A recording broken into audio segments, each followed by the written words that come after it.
So let me remind you that the last statement we proved yesterday by elementary methods, pictures, is that the set of constructible number is a subfield of R, of the real numbers, which is closed under square root. So let me just write this little sentence. So did I give the notation yesterday? So I will denote by C the set of constructible, okay. So C is a subfield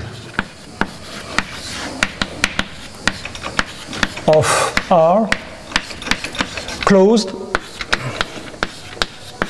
under square root.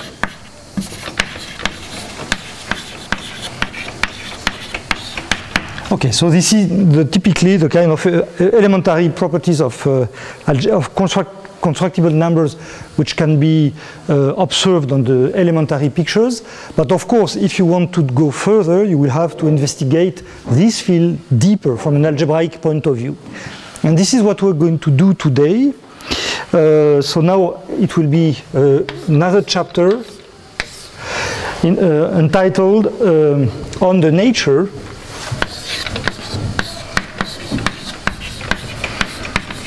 of constructible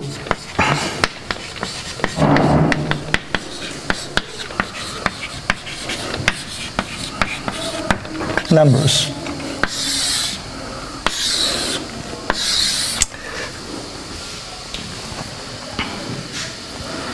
And I will start this chapter by the first section, which will contain an algebraic characterization of the constructible numbers. So first section, algebraic characterization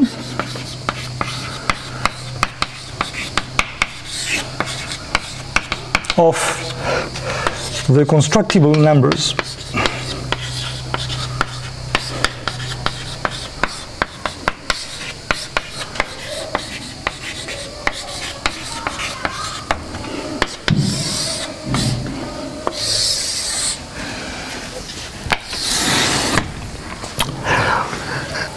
So my goal here is to try to move away from elementary geometry to go closer to algebra and to use the power of algebra to understand better the behavior and the nature of the set of constructible numbers. This is my goal here.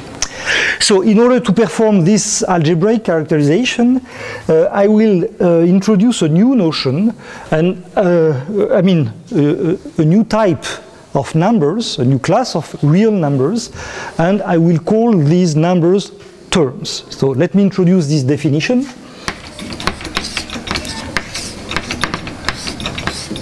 Definition: a term, what I call a term, is, and you have several possibilities.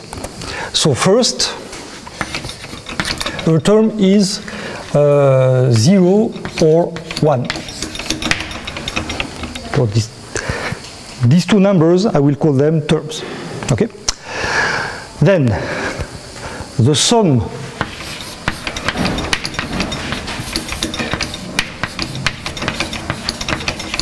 the difference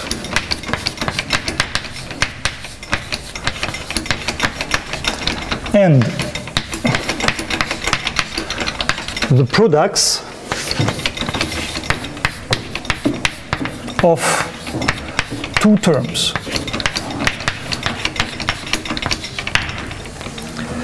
So this is a kind of inductive definition. Suppose we have in hands already built some numbers called terms. I will enlarge the class of these terms by this operation. Am I clear? And it's not finished yet. Third operation, a term is the inverse of a non-zero term.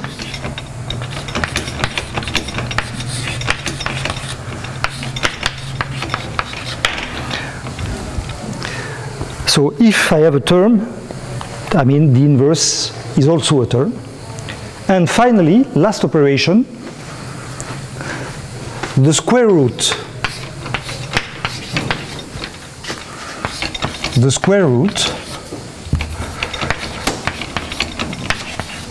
of a term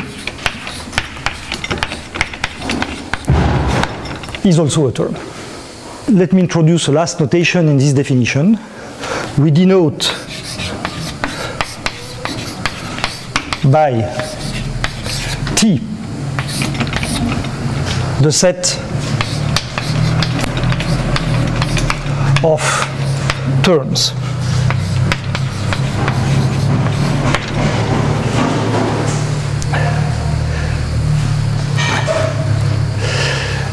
Alors, here you understand that T is a subset of the field of real numbers. And this subset is constructed by elementary algebraic operations, addition and so on. And moreover, from time to time, you use the less elementary operation, which consists in taking the square root of a positive number. Excuse me, I should say here, of course, of a positive term. So let me correct this.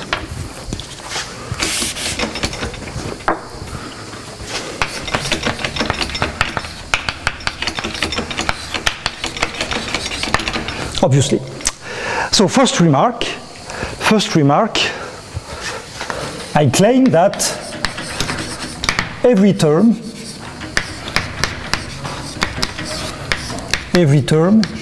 is a constructible number.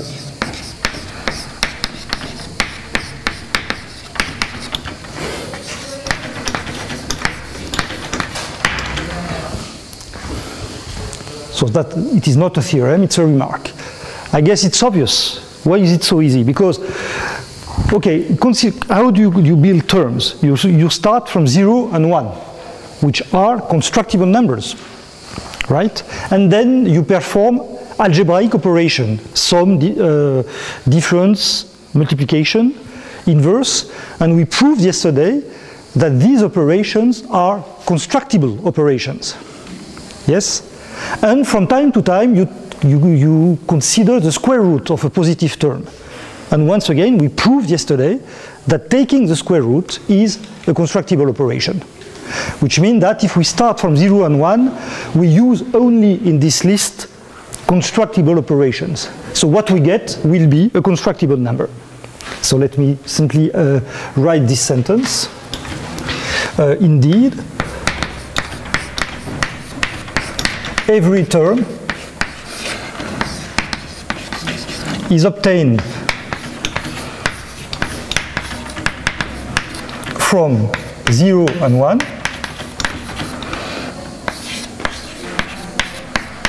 by a finite sequence of constructible operations.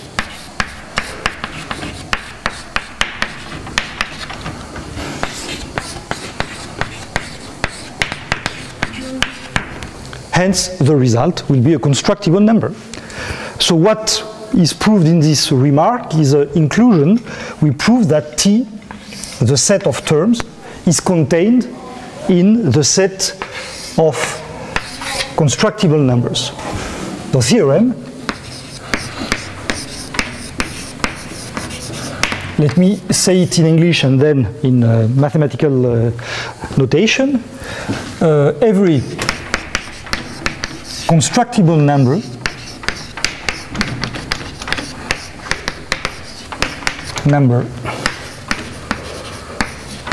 is a term.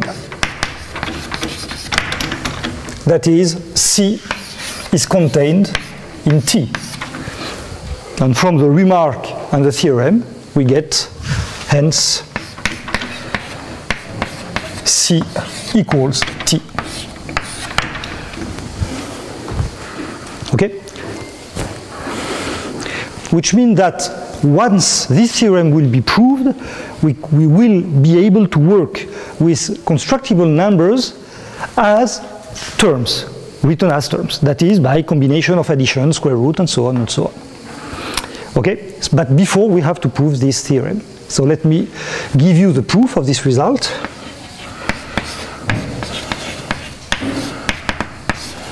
So the proof is a kind of induction. So the proof is an induction.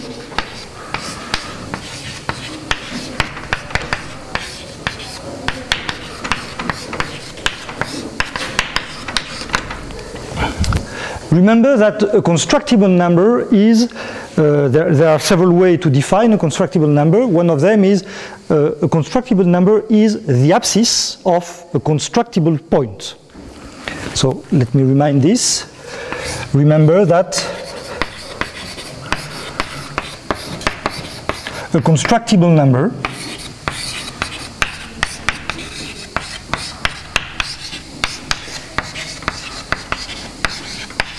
is the abscissa of the constructible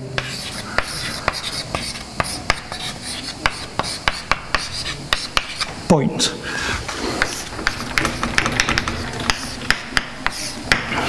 So what are we going to do? We are going to recall the construction of every constructible point, and you know that to obtain a constructible point, to create a new constructible point, you have to consider the intersection between lines and circles. So I will assume that the lines and the circles involved are given by constructible points, for which the theorem is already true, and then I will prove that the new point satisfies also the theorem.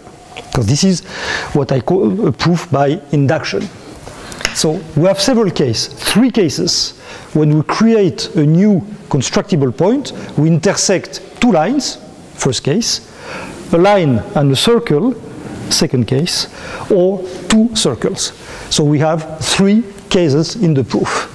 So first case, the easiest one.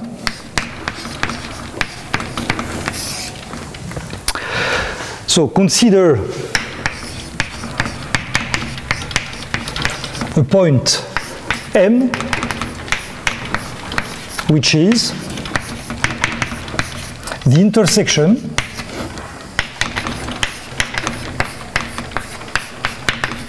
of 2 lines A1, B1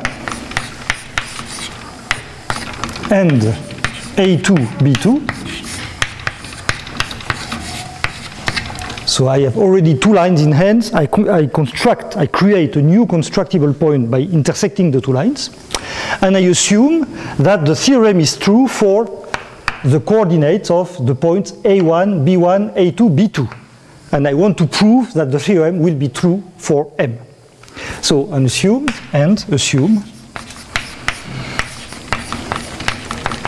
that the coordinates of A1, B1, A2, B2 are terms. So I want to prove that the coordinates of M are terms as well. So we want to prove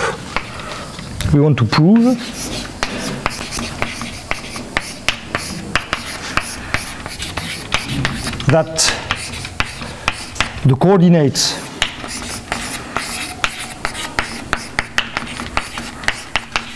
of M are also terms. Is the logic of this proof clear? So the proof will be a straightforward computation. So A1, B1, so they have their coordinates are terms, that is, for A1, A1, A prime 1, for B1, B1, B prime 1, for A2, A2, A prime 2, and finally for B2, B2 and B prime 2. So these are the coordinates of the points. And all these numbers here are assumed to be terms. Okay? So what do we do here to compute the coordinates of M? We just write the equation of the two lines, A1, B1 and A2, B2, and you solve the system. Okay? So we have the equations of the two lines.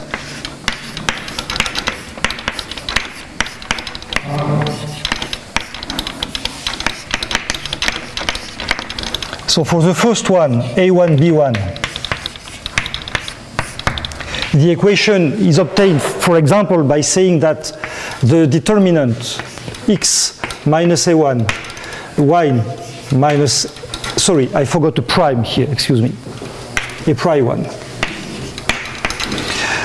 And the second column being B1 minus A1 and B prime 1 minus A prime 1 equals 0.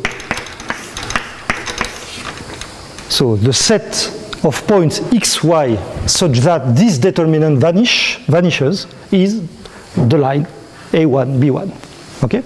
So if you develop this determinant, you will get an equation.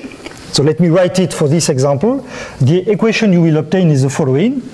You will get x multiplied by B prime 1 minus A prime 1 minus y multiplied by B1 minus A1 and that's it, and a constant term which is minus A1 B prime 1 minus A prime 1 plus A prime 1 multiplied by B1 minus A1 equals 0.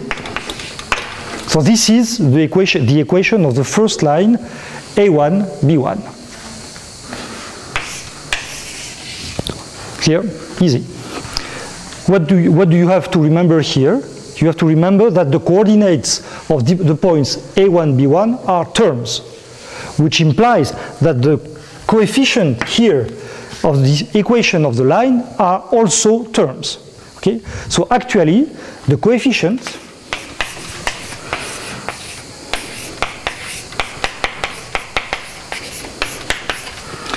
of this equation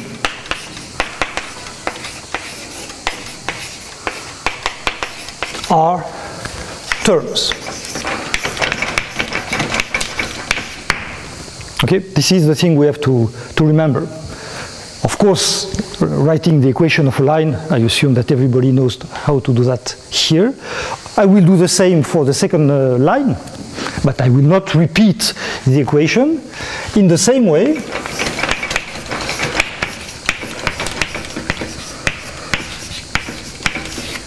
the coefficient of the equation of the second line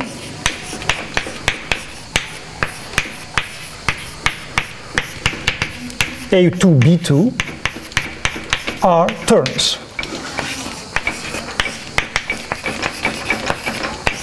So remember that by terms I mean a number obtained that way.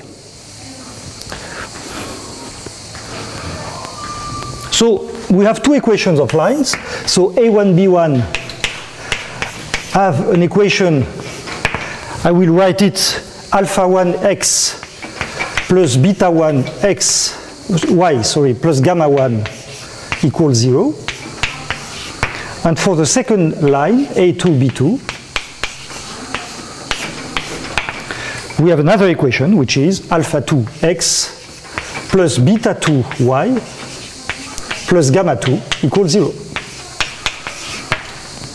And finding the coordinates of the point M, of this point, means solving the system of a linear equation. So everybody knows how to do so, and I guess everybody immediately sees that the result will be obtained by combination, multiplication, and so on of these coefficients. So the results, x and y, will be terms. So the coordinates of the point M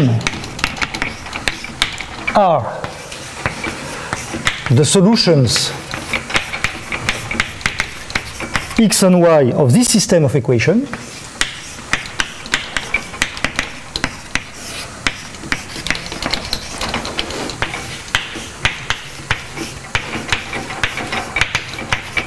Hence, they are terms. And this finished the first case. So you see what's going to happen now. I will consider more complicated equation. So the next case is the intersection of a circle and a line, which it's a bit more complicated to compute. So second case.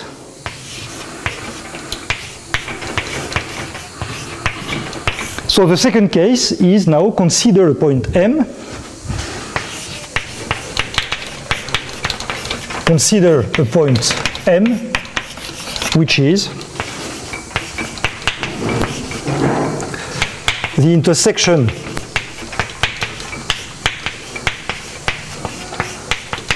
of the circle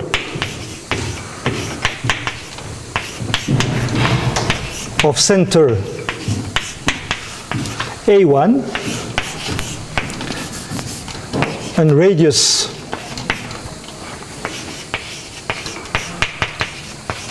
B1, A1 B1, and the line, and the line containing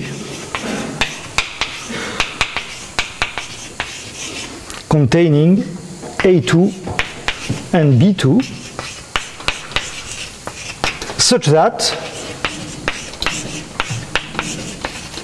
the coordinates of all these points, A1, B1, A2, B2, are terms.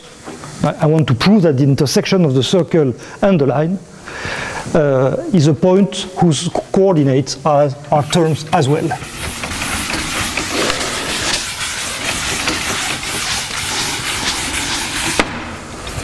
So whose coordinates, so let me see the sentence I wrote there, such that the coordinates of all these points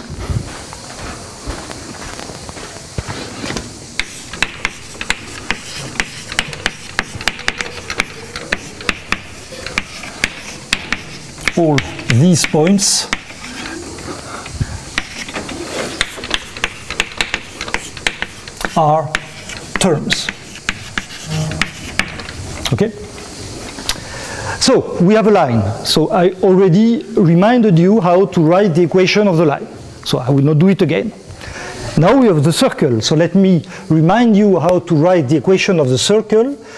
I mean, you know that the circle is defined by the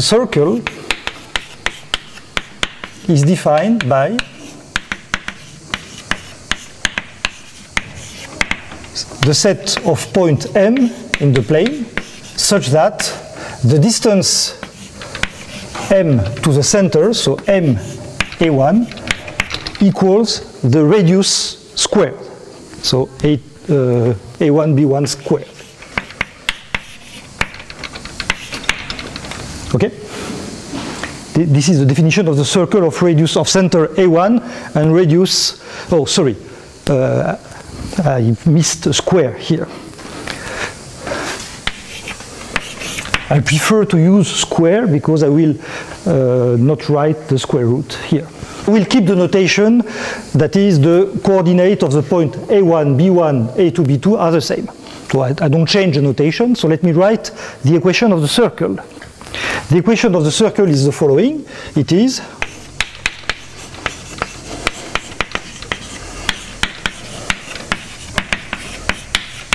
the equation of the circle is x minus A1 squared plus y minus A prime 1 squared equals this distance squared, which is b1 minus a1 squared plus a prime b prime 1 minus a prime 1 squared. So the circle is the set of points of coordinate xy, which satisfy this equation. If you develop this equation, if you expand it, you are going to get coefficient. But these coefficients will be terms, because they are obtained by multiplication and so on. So if we expand this equation, the coefficients of this equation are terms.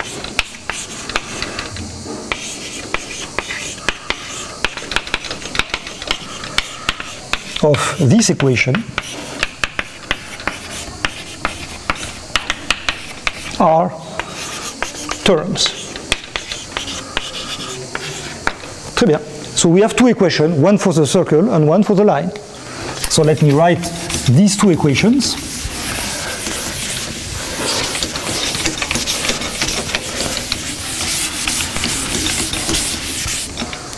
So the two equations are, for the circle, they are x squared plus y squared plus alpha 1 x plus beta 1 y plus gamma 1 equals 0. Okay, if I expand. So alpha 1, beta 1, gamma 1 are terms. And for the line, we have another equation, which is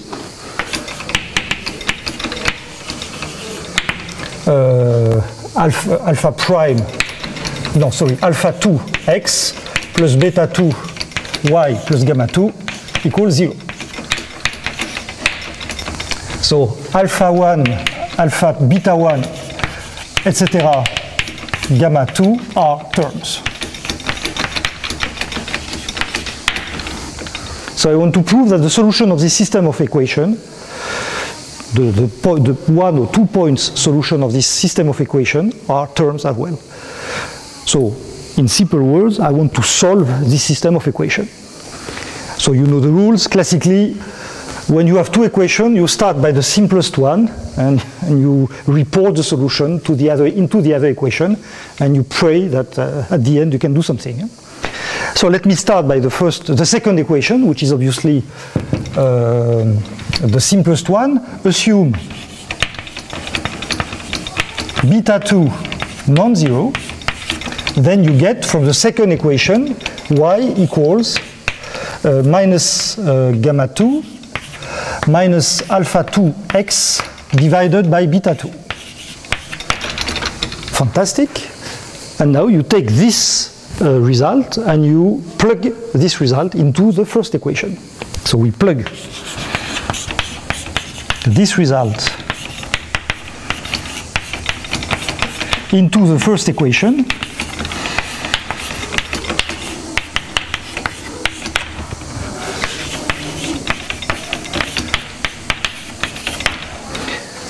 And what we get is a bit long to write, but not complicated to understand.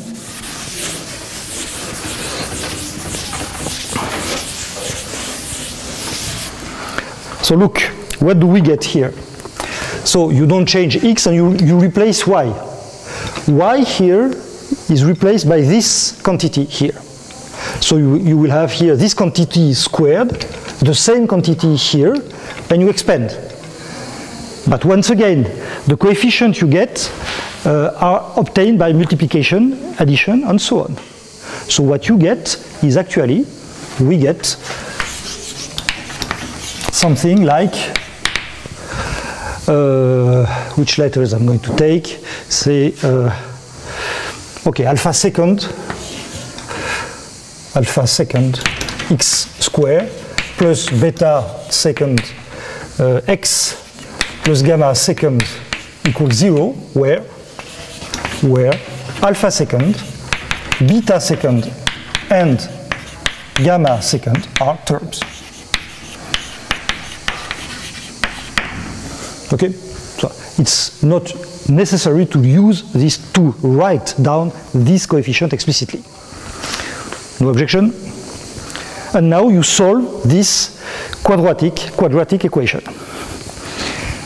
And everybody knows that when we solve a quadratic equation, we use the discriminant and so on, the classical formulas. And in order to solve a quadratic equation, we might need square root. So the result of this equation, the solution, will be terms. Okay? So now the solution of this quadratic equation will be terms by the classical formulas. Okay? So it's not complicated. I mean, it's a bit boring if you want to write everything explicitly, but the idea is very natural. So we are lucky here because we work only with equations of degree 2, which means that here we can compute the solution explicitly with simply a square root. So if it was cubic, I would not know what to do. Okay, a remark by the way, so here in this equation, you might have two solutions, or two solutions which could be the same, which correspond geometrically to the tangent case, of course. Très bien. So now, last case, the third case. So now we consider the intersection of two circles.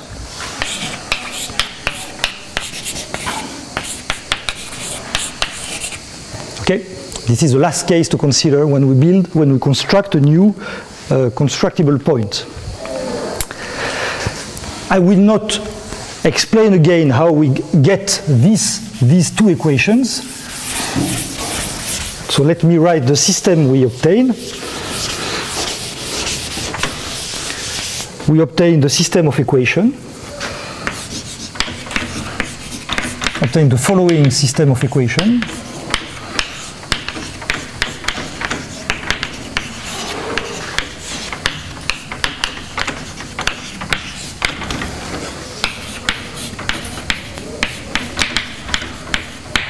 Well, you write two equations of circle. So the first one is x squared plus y squared plus alpha 1x plus beta 1y plus gamma 1 equals 0. And the second is, for the second circle, x squared plus y squared plus alpha 2x plus beta 2y plus gamma 2 equals 0. So these are two circles in which we assume that all the coefficients are terms. So where alpha 1, beta 1, etc. until gamma 2 are terms. Okay. So now the exercise is to solve this system of quadratic equations. And once again, to pray for the solution to be terms. So how can we solve this system of quadratic equation? So the little miracle here is that you recognize the same quadratic part at the beginning. So the natural reflex is to subtract the two equations. So if we subtract the two equations, this system is equivalent to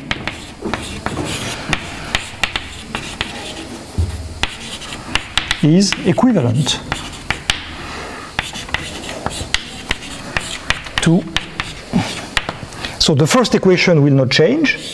So x squared plus y squared plus alpha 1x plus beta 1y plus gamma 1 equals 0. So this one is the same equation. But the second one is obtained by difference of the two equations here. So we get alpha 2 minus alpha 1 x plus beta 2 minus beta 1 y plus gamma 2 minus gamma 1 equals 0. Okay. And all the coefficients here in the second equation are terms as well, because they're obtained by difference algebraic manipulation. So we don't leave the word of terms. So now you recognize here the equation of a circle and the equation of a line. So we did it before. Okay, so we reduce by this subtraction, by this difference, we reduce to the previous case. So now,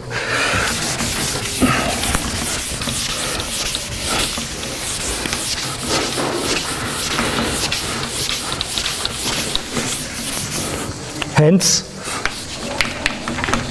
we are reduced to the previous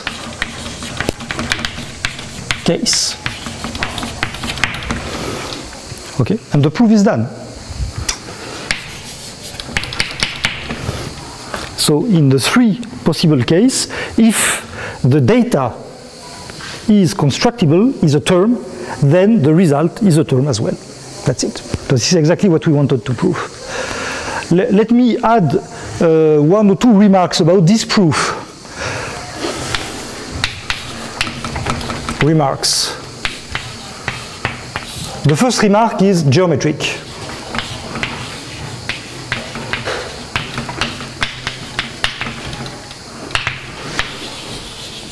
When you intersect two circles, this one and this one, the little computation we just did here tells you that the intersection of two circles is actually the intersection of one circle and a line. And the line, we see it on the picture.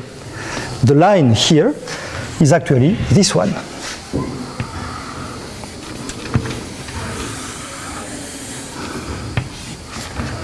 So the 2 points of intersection are actually the intersection of a circle here and a line. This is exactly what we said in this computation. So geometrically, it's really reasonable. The second result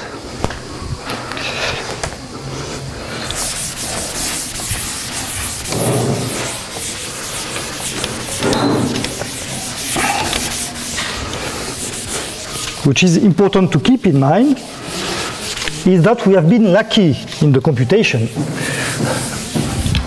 The second remark is that the proof here, if we have worked with ellipses instead of circles, could not work. Second remark, if the proof would not work for ellipses instead of circles.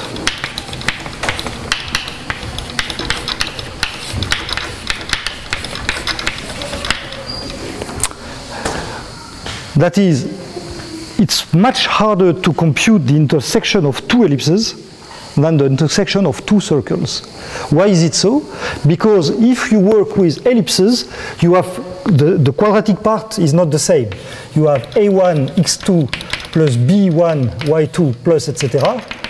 equals 0 for the first ellipse, and for the second one, the coefficients here might not be the same.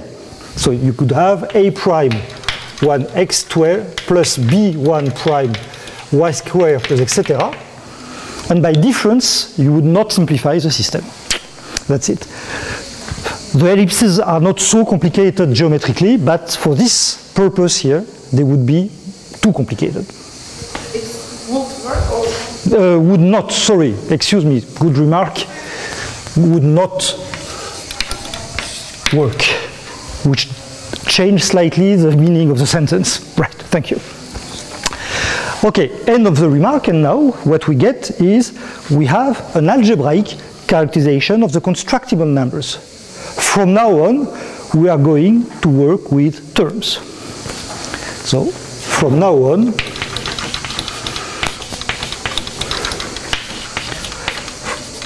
we will remember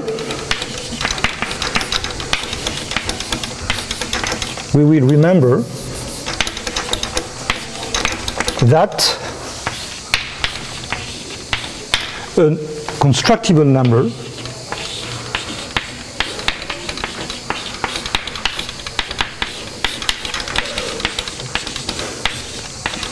is a term. And with this, we will do algebra, and we will use the power of algebra to understand the properties of constructible numbers.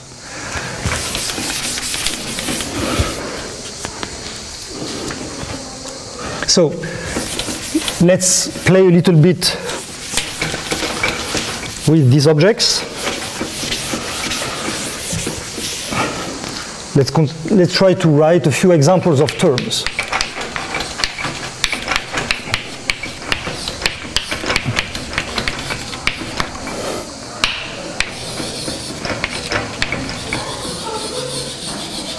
Okay, so let's write a few things, just play a little bit. 3 plus 2 square root of 2, that's a term, because it's a sum and square root of something. Okay, so now I add a square root, it's a term, plus square root of 5 minus square root of 7, still a term. I divide, because I am allowed to divide. I can divide by square root of 6 plus square root of 5 plus square root of 3. That's a term, you see? Okay, so if we play randomly with these notations, okay, we can build a lot of objects, but of course now, if we want to understand their properties, we will have to organize this type of expression. So we want to organize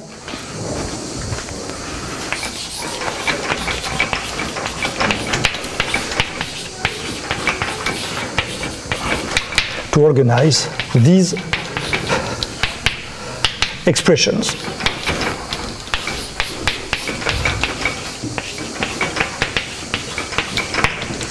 Okay. And this organization will be based on the following lemma, but I will now start a second section for that.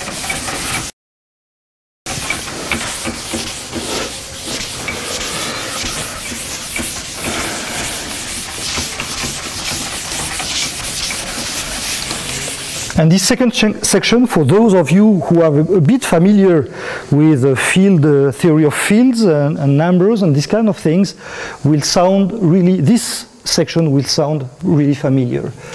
But still, I will keep an elementary level here.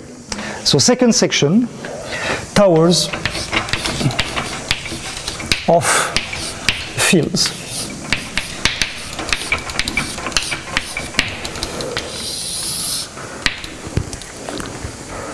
So in order to explain what I'm going to do, I will state and prove a lemma, then we will do a little break, and then we will see how to use this notion. So the lemma is the following.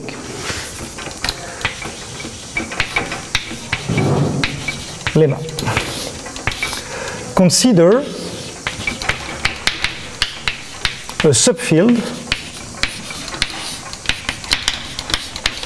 f of R. That is a subfield of the field of real numbers. We know what is a subfield of R. I mean, it's a subset of R closed under addition, multiplication, difference, and inverse. Right? So consider such a subfield and an element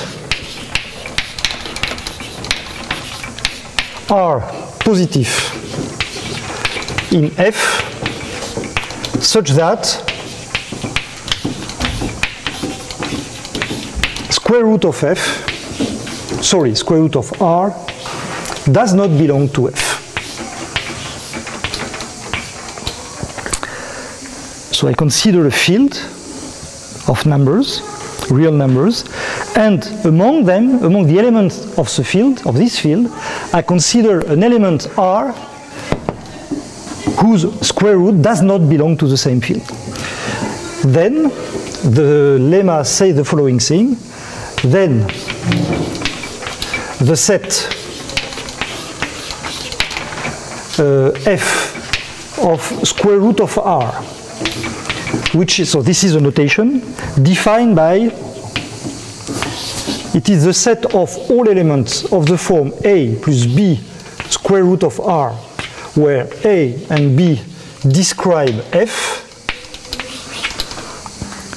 So the set F of square root of R is a subfield of R for the natural operation. Is a subfield of R. So do you understand the nature of the elements of f of square root of R is simply linear combination of element of f here and square root of R here, whose coefficient belong to f. I claim that it is a field. So let's prove it. So it is a subfield of R.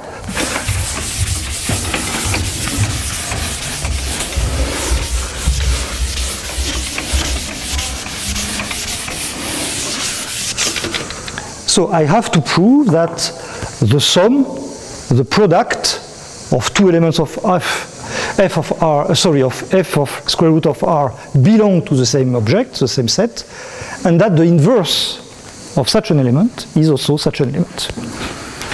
So proof.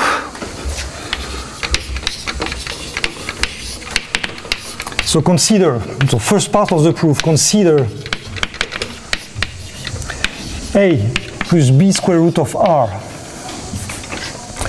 and A prime plus B prime square root of R in the set F of square root of R, and let's play with these elements. So the sum, so let me give a name to these. So this one will be X, the first one will be X, and the second will be Y. So let me consider the sum. So X plus Y is nothing but A plus A prime, plus B prime, square root of R. So it is also an element of the same shape, same form. So it belongs to square F of square root of R. Same thing for the product, X times Y. So we develop the product of the two elements, and what we get is A prime plus B prime R plus B prime plus B A prime square root of R. Am I correct? You recognize here the same type of computation we do with complex number, with the number I, which is square root of -1. It is exactly the same thing. So it's a kind of, it's not a real part, an imaginary part, kind of. Okay, so this belongs also to F of square root of R. So sum and product works. The next operation is the inverse of an element, and if it works for the inverse, the lemma will be proved.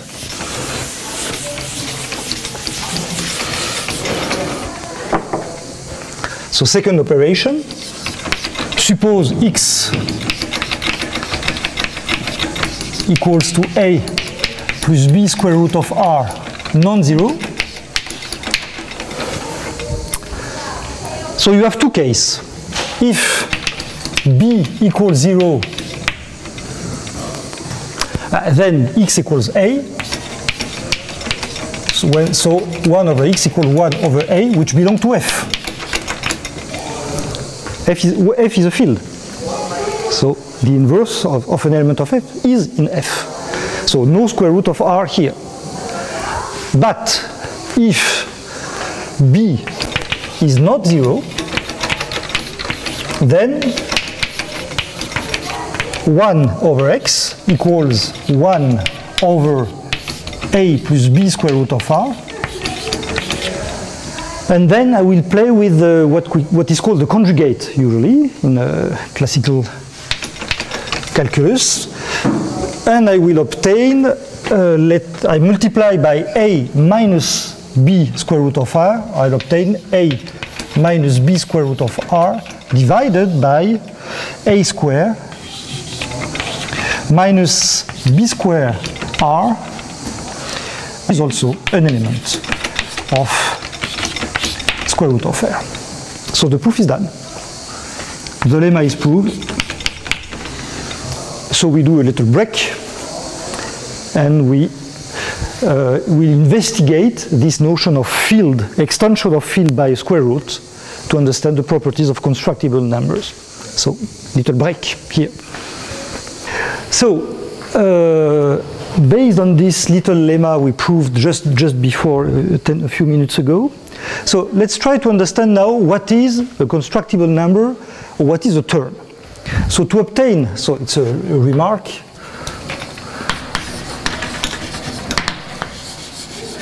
to build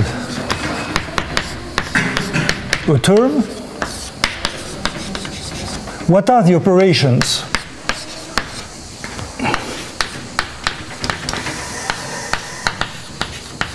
R? Okay, so in general, a sequence of operation. We start with some numbers which are rational numbers. So we start with the first field. I will call it F0, which is the field of rational number, and inside this field we do some algebraic operation. By algebraic I mean addition, multiplication, and so on. And inside, and we perform a few algebraic operations.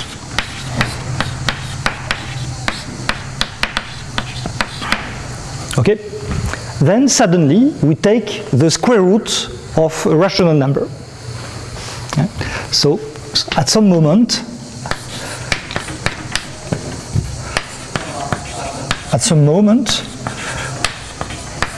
we take square root of R, where square root of R does not belong to Q, which is irrational. And now we play again, that is, we do algebraic operation again, sum, multiplication, difference, etc. So then we perform a few algebraic operations. So these algebraic operations involve the rational number and square root of R. But we proved just before that when we do so, we stay inside the set I have called f of square root of R, because it is a field. But it is closed under this operation, the algebraic operation, which it means that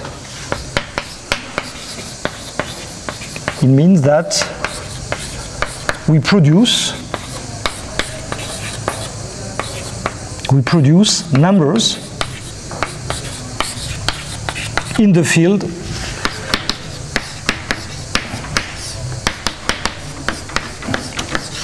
I will not call it F1, which is F0 of square root of R. Okay? And then once again, I take a square root. Okay? And once again, I take another square root. So we take then another square root.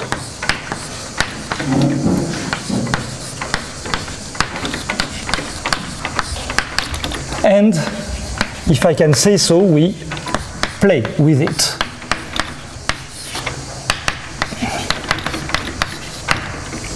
That is, we involve this new square root in the computations, algebraic computation. That is, we involve this square root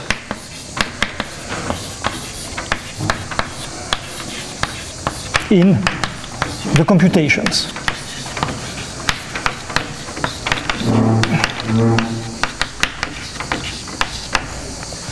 And again, and again, and again.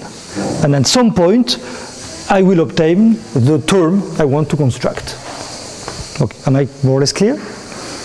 So let me be now a bit more precise. So now it's not a remark, now it's a notation.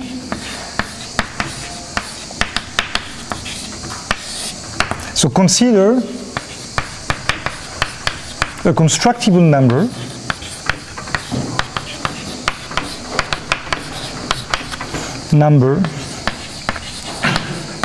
A in R.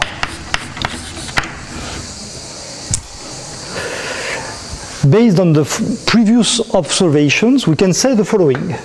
Either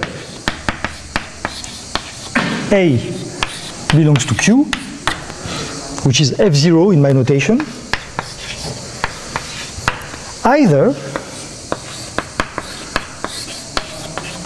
there is a sequence of fields bigger and bigger.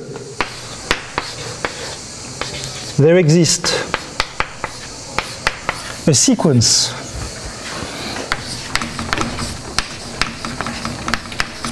increasing, by the way, of subfields of R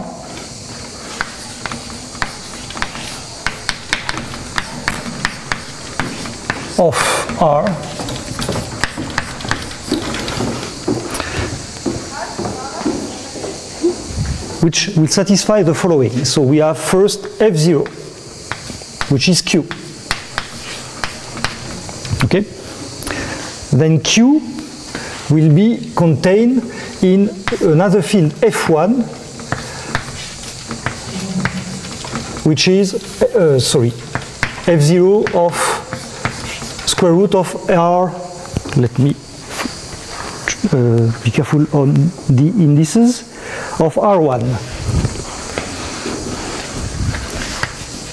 So this is the second step here, when suddenly I take a square root and I play with this square root. I involve the square root in computations. And again, this one is included in F2, which is now F1 of square root of another number R2, and so on. The general situation is Fj plus 1 equals Fj of, Fj equals Fj minus 1 of square root of Rj, and again until we reach Fn, the last one, which is Fn minus 1 of square root of Rn. Such that, be careful, such that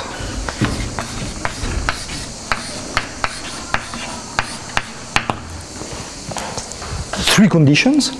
I want the constructible number A to belong to the last field here, but not to the previous one. Okay?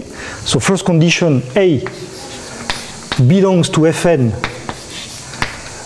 and A does not belong to Fj for j smaller than n. Okay? I really need all this tower to obtain A. First, second condition, when I add a square root, I mean that I am adding a square root which is not in the previous field. I am really adding something. So I mean that for every j,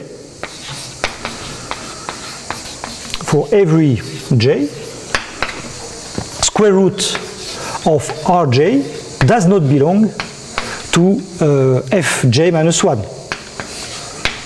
So for every j bigger or equal than 1. Is there anything else? No, I don't think so. Let me check.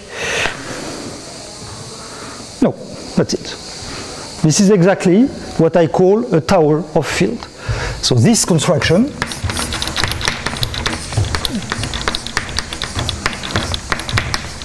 is called a tower of field of fields adapted to the number A.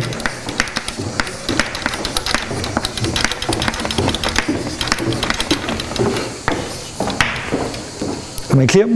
So every constructible number we can associate to this number such a tower of field, obtained by adding square root and square root and square root. So let me give a definition now. Definition.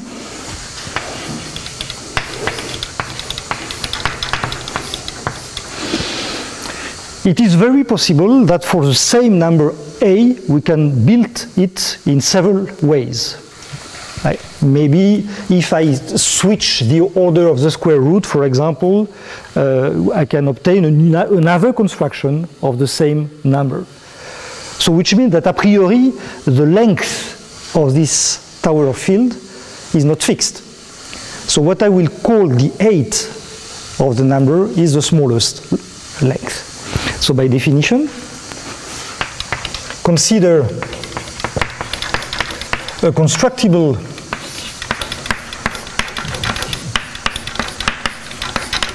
number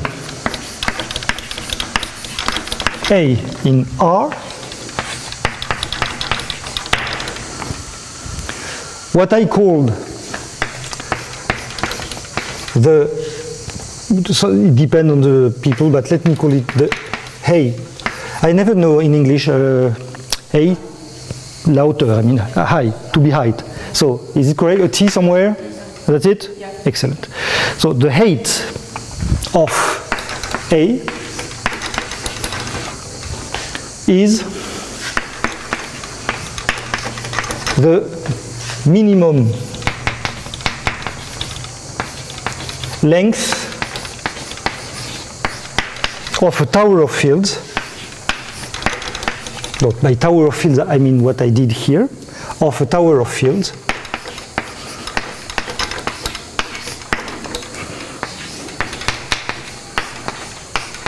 adapted to A.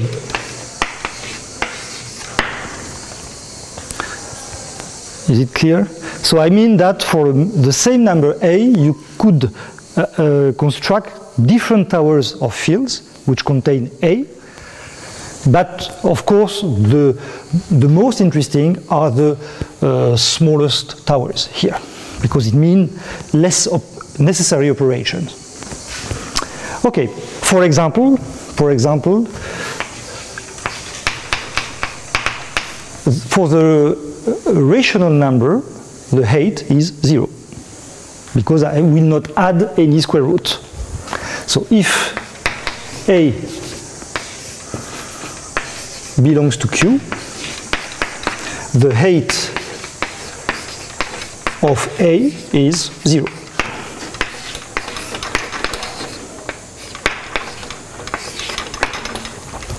And so on. Okay? So now I will state the first general important result for constructible numbers, which is the following. It's not a theorem, because as you will see, it's not complicated, but at least it's a beautiful proposition.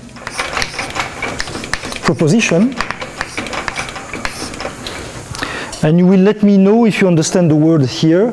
Every constructible number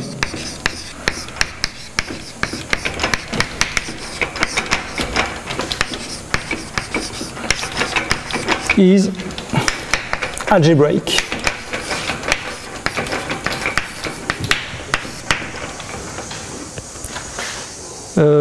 Does everybody know here what an algebraic number is or not? The root of 1. Yes? Multiplication. Yes, more precisely. Which has the coefficients Yeah, in R. No, not in R, in Q. Yes, so let me write the definition between parentheses. That is a solution of a polynomial equation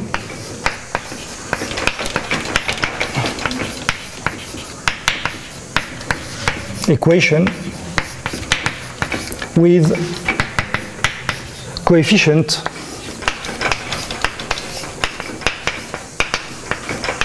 in Q. Okay? Polynomial equation and coefficient in Q. For those, maybe some of you are familiar with that, you might know that the set of algebraic numbers is countable. We can add a sentence in this proposition to make it more precise. Moreover, every constructible number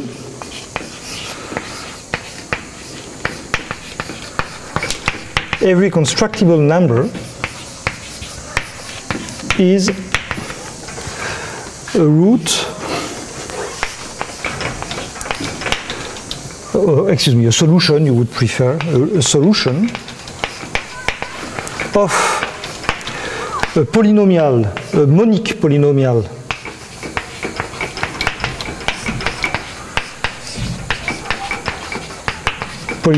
equation with rational coefficients,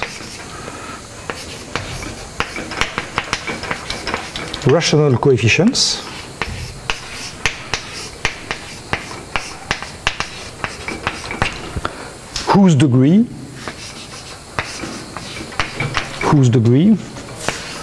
is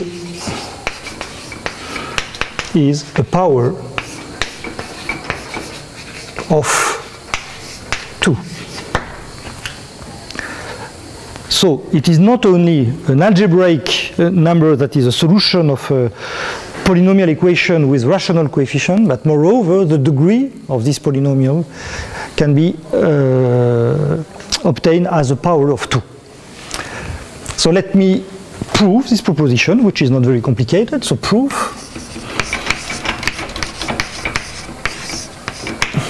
and the proof is based on this notion of tower of field. We have two cases. The first case is obvious. First case,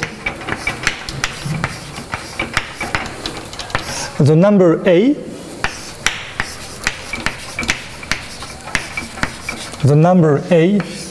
is rational.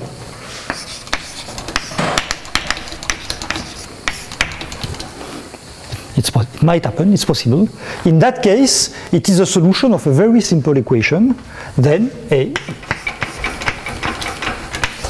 is a solution of x minus A equals 0, which means that it is algebraic. Okay?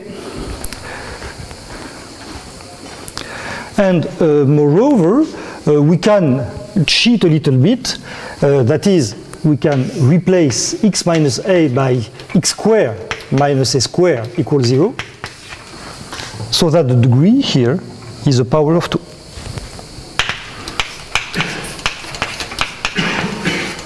The degree is a power of 2.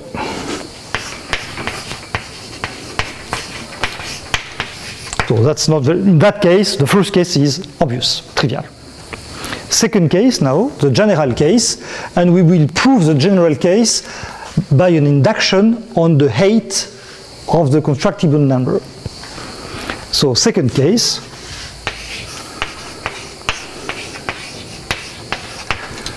in the second case, the constructible number A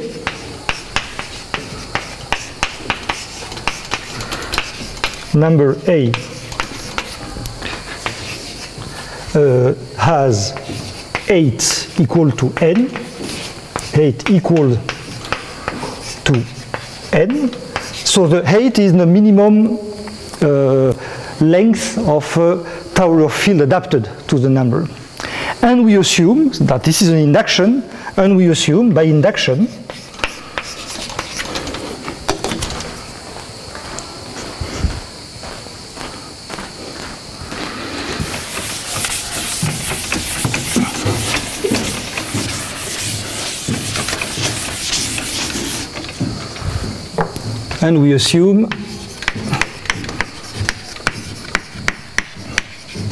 the result true for constructible numbers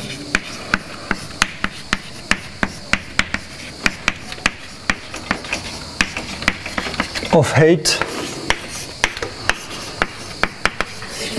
less than n.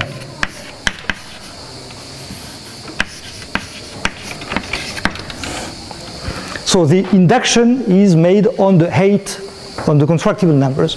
So I suppose it is true for height less than n, and I want to prove it for a constructible number of height n. Okay, so let me draw once again the tower of field. So we have F0 equals Q, contained in F1, and so on, contained in Fn minus 1, contained in Fn, which is f minus 1 of square root of Rn. Okay? So I am assuming that the result is true for the element of F1, F2, and Fn minus 1. And I want to prove it for an element here. So remember that A belongs to this last field. So write A equals to alpha plus beta square root of Rn. So A equals alpha plus beta square root of Rn, where alpha and beta belongs to Fn minus 1. So these one are good, we note everything for them, and beta non-zero, of course.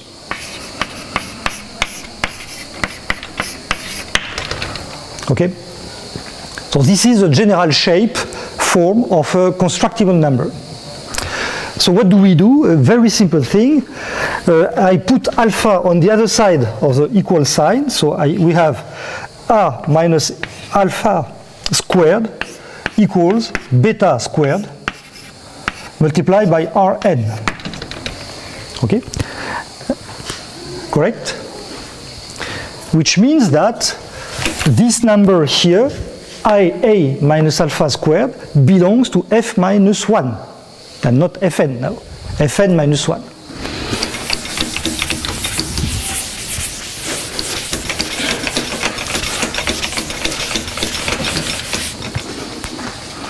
So,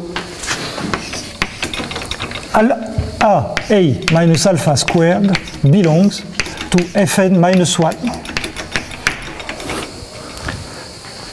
Clear? So somehow I remove the square root. Okay, so I simplified the expression. But now the theorem is supposed to be true for the element of Fn minus 1, which means that A minus alpha squared is a solution of a polynomial with rational coefficient of degree, which is the power of 2. So A minus alpha squared is a solution of an equation given by, so capital X raised to n 2 to the n, no, maybe not n, 2 to the p, so power of 2, plus first coefficient a 2 to the p minus 1 x 2 to the p minus 1, and so on, till a0, where a 2 to the p minus 1 and a0 belong to q. So a solution of this equation equals to 0. Okay, so I apply here the induction hypothesis to the element a minus alpha squared. Okay, so imagine now the computation. You put this number here, you plug this number a minus alpha squared in x here, and you expand, you develop. So we plug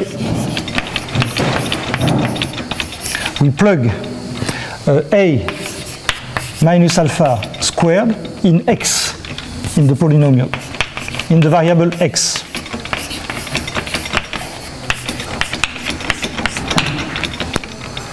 And you develop, and we develop.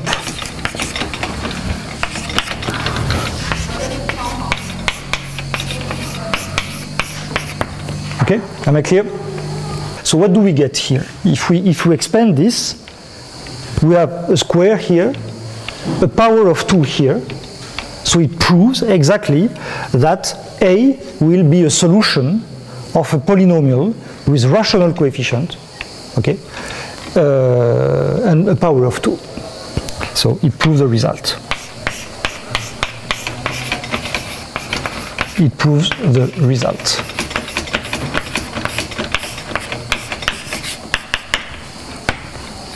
Just by expanding. Well, very good. So now we know a lot of things on constructible numbers. So there are algebraic, there are solutions of polynomials of degree which are a power of 2, okay, which have a power of 2. So we know in detail their structure.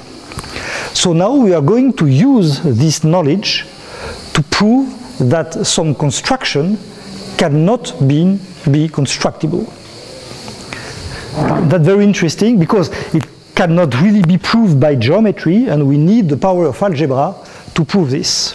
So chapter 5 is impossible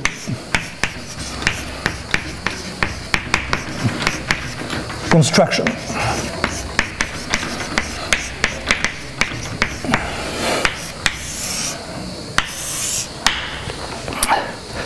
So today I will show you at least one impossible construction. So the first one is usually called doubling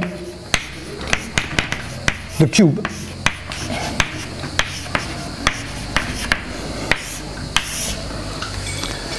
Do you remember doubling the square? So this one was perfectly constructible. It was simply proving that we can compute square root of 2 by ruler and compass. So you guess that doubling the cube means computing the cubic square of the racine cubic root, sorry, of 2. So it means that is square root cubic root of 2 constructible.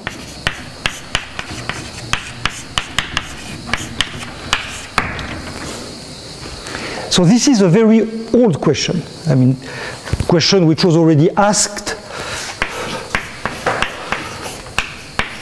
Old question asked by the Greeks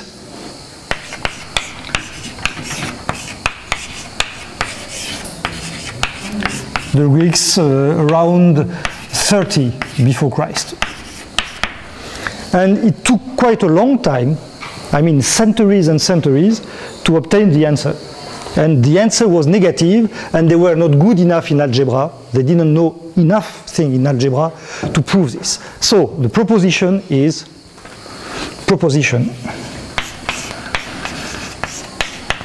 square root of 2 is not constructible.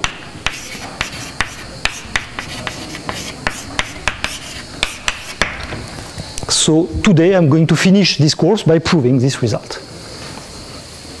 So it will be your first proof of impossibility of construction for some geometric problem.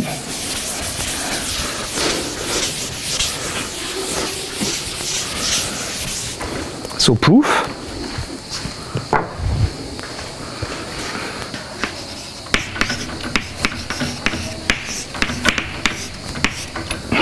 Proof of this result. Suppose square root of 2 constructible. Square root of 2 constructible.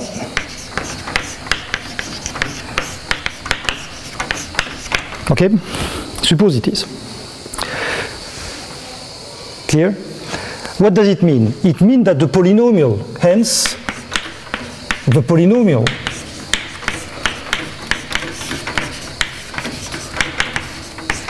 x cubed minus 2 has at least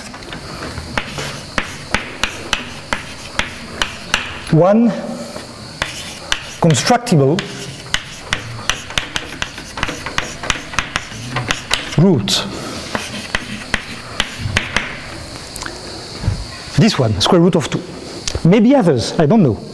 You know that this polynomial has at most 3 roots, maybe some of the others are constructible as well. I don't know. So consider among these possible constructible roots,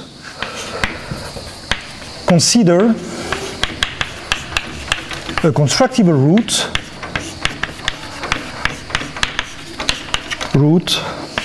of minimal height.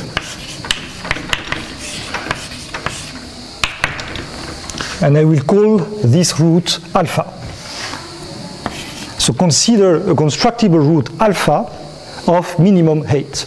So this alpha here might not be cubic root of 2. I don't know. It might, but it might not. I don't know. So we considered this minimal, if I can say so, constructible root. So what do we have? Is it possible that alpha, could alpha be rational?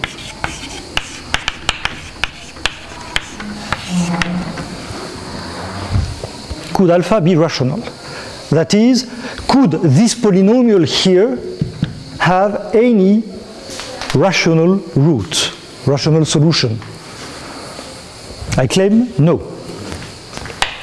I would say, of course, no.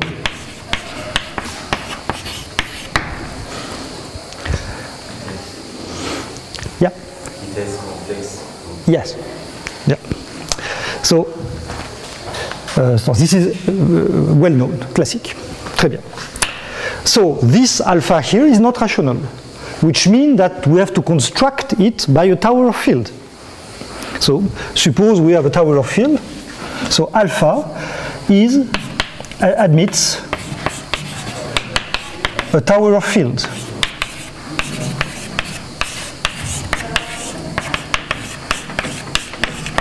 Which has non-zero length, because alpha is not rational. So what do we have? At some point,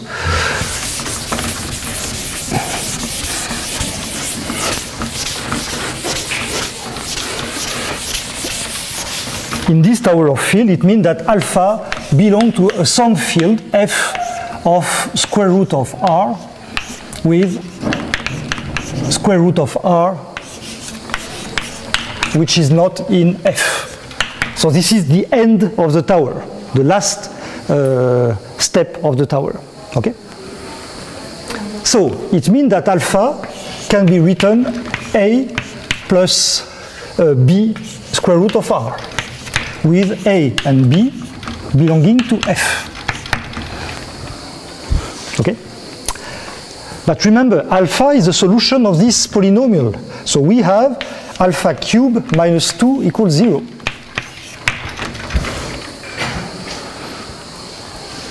No objection? So let me be stupid and simply expand alpha here by replacing it by a plus b square root of 3. So we have a plus b square root of r cube minus 2 equals 0. And I expand stupidly this expression. So what do I get? I get a cube plus 3a square b square root of r plus 3a b squared r square root of r, r, and the last one is b cube r square root of r minus 2. And this is 0. So I just expand stupidly the thing. So now let me reorganize a little bit this expression.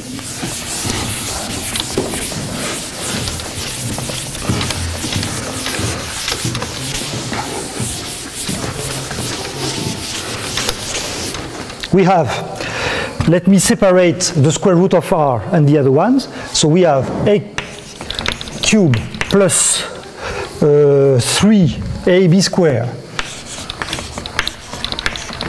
plus minus 2.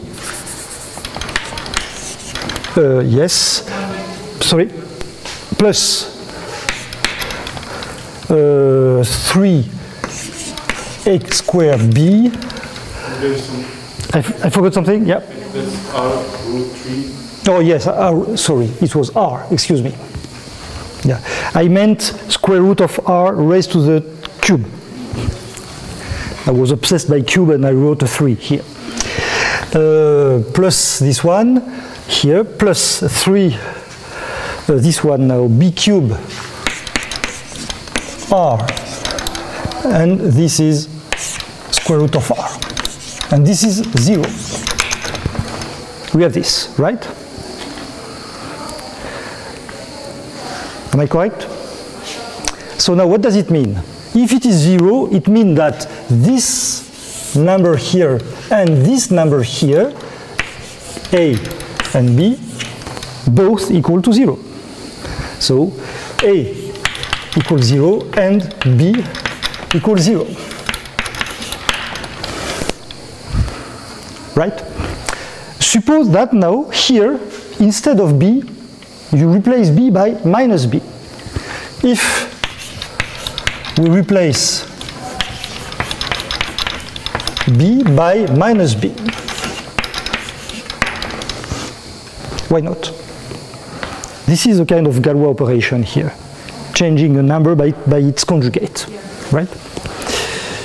So if we replace b by minus b, what will we get here? For this expression, the expression a, it doesn't change because b has an even power, and capital B here change its sign. So if we replace this, a is replaced by a, so it doesn't change, so it is still 0, and b, capital B, is replaced by minus capital B, by minus b. So it is also 0.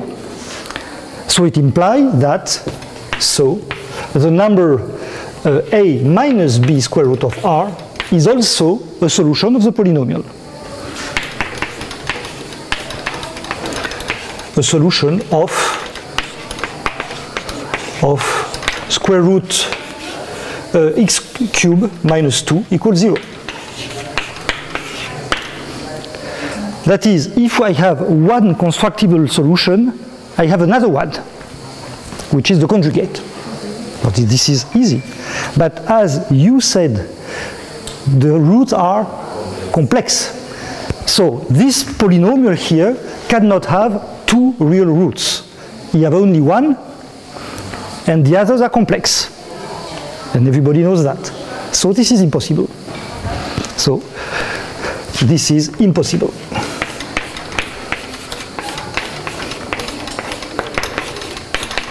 And the proof ends here. So thanks to algebra, we prove that this whole problem of doubling the cube has no constructible solution. And it's time to stop.